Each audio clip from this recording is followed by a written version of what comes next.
गाजियाबाद राजधानी दिल्ली से बिल्कुल सटा है। यहां से हर रोज बड़ी तादाद में लोगों का दिल्ली आना जाना रहता है।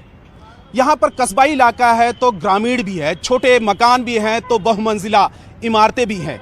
राजनीतिक नजरिए से एक बेहद महत्वपूर्ण सीट मानी जाती है। पिछले 2 दशकों के 4 लोकसभा चुनाव में जनरल वीके सिंह से लेकर राजनाथ सिंह को प्रचंड बहुमत मिल चुकी है, लेकिन इस बार जातिगत समीकरण को दरकिनार करके बीजेपी ने अतुल गर्ग को चुनाव मैदान में उतारा है। तो उनके सामने डॉली शर्मा कांग्रेस की हैं जो टक्कर देने के लिए तैयार हैं। तो गाजियाबाद में किस तरीके से लोगों का मिजाज है और क्या माहौल है, हम इस रिपोर्ट में जानने की कोशिश करेंगे।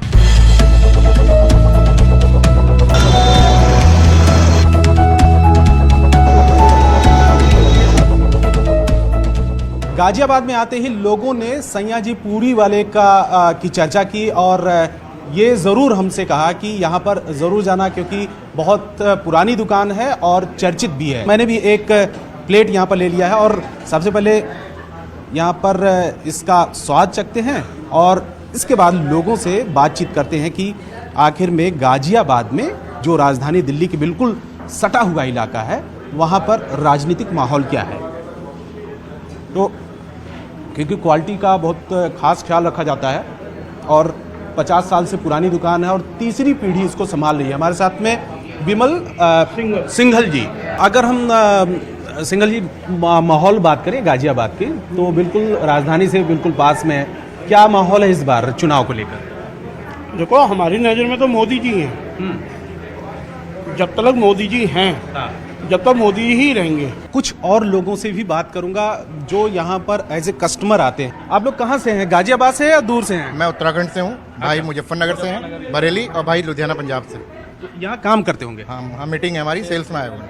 अच्छा, तो क्या है वैसे अलग अलग जगहों से? ये तो उत्तराखंड के हो गए और बाकी यूपी से हैं ज़्यादातर। अच्छा, पंजाब से। यूपी, पंजाब, उत्तराखंड 3 लोग। तो क्या माहौल है वैसे यहाँ पे? बाबा का ही माहौल है, बाबा की जय चल रही है, बढ़िया है। हमारे तो उत्तराखंड में खुद बीजेपी सरकार, बाबा के आने के बाद डेवलपमेंट दिख रहा है कि कुछ उत्तर प्रदेश, उत्तराखंड, सब जगह कुछ ना कुछ काम हो ही रहा है। तो अब हम पहुंचे हैं गाजियाबाद की सब्जी मंडी में और गाजियाबाद सीट पर बड़ी तादाद में यहाँ पर मुस्लिम आबादी है, यानी कि मुसलमान वोटरों की संख्या बहुत ज़्यादा है। और ऐसे में इस समुदाय के लोगों से भी बात करते हैं और उनकी राय जानते हैं कि आखिर में वो क्या सोचते हैं इस चुनाव को लेकर, इलाके के विकास को लेकर और मुद्दे क्या हैं। क्या नाम हुआ आपका? मेरा कालवा नाम है जी। जी, विकास हुआ है क्या गाजियाबाद में? कुछ बदलाव आप देख रहे हैं? हाँ, बदलाव तो हो रहा था जी। क्या, किस तरीके का? सब चीज का बदलाव हो रहा है।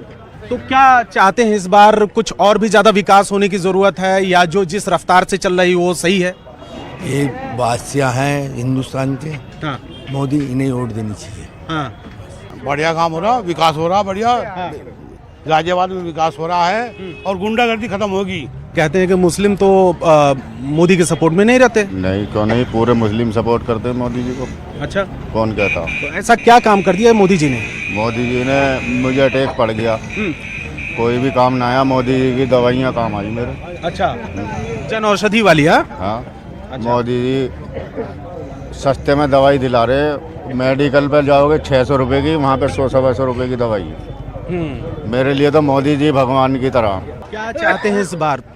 कुछ विकास और होना चाहिए या जो विकास है अभी सही है? विकास जो हुआ सही हुआ है, विकास और भी अच्छा होगा तो अच्छा ही रहेगा। और तो हमारे लिए तो जितना सुविधा मिल जाए और अच्छा ही है। बाकी सब ठीक ठाक है जैसा भी है। गुंडागर्दी कुछ कम हो गया वैसे। अब रात को भी खुला घूम सकते हैं, जैसे भी है सब बढ़िया है।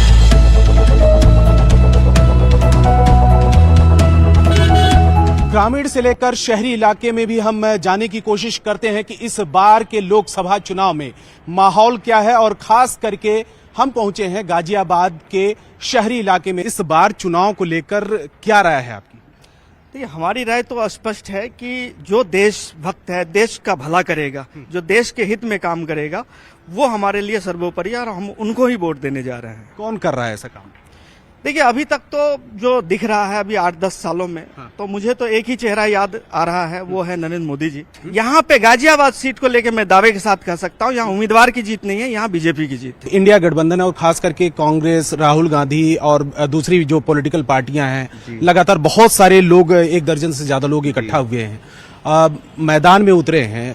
कोई फर्क पड़ेगा चुनाव में उनकी वजह से? जी नहीं, वो भानुमति का कुनबा है, ठगबंधन है, वो आपस में ही लड़ झगड़ के मर जाने वाले हैं, वो वैसे ही खत्म हो जाने वाले हैं। उनको सिर्फ मोदी जी की इच्छा शक्ति होगी तो वो उनको विपक्ष का नाम देंगे, अदरवाइज उनके अंदर कैपेसिटी नहीं है विपक्ष बनने की। 7, 8, 9, 10 लोग हैं ऐसा लोग जो दर्शक होगा हमारा, वो कहेगा कि हमने समझा दिया सबको कि इन्हीं के सपोर्ट में बोले। मतलब ऐसा क्या वजह है कि कोई भी एक कांग्रेस के सपोर्ट में या विपक्ष के सपोर्ट में क्यों नहीं है? देखिए, आज तक जो मोदी जी ने जो करके दिखाया वो कांग्रेस ने अभी तक कुछ भी नहीं कर पाया इतने सालों से ही। तो इसीलिए मोदी जी का जो छवि है वो राष्ट्रीय स्तर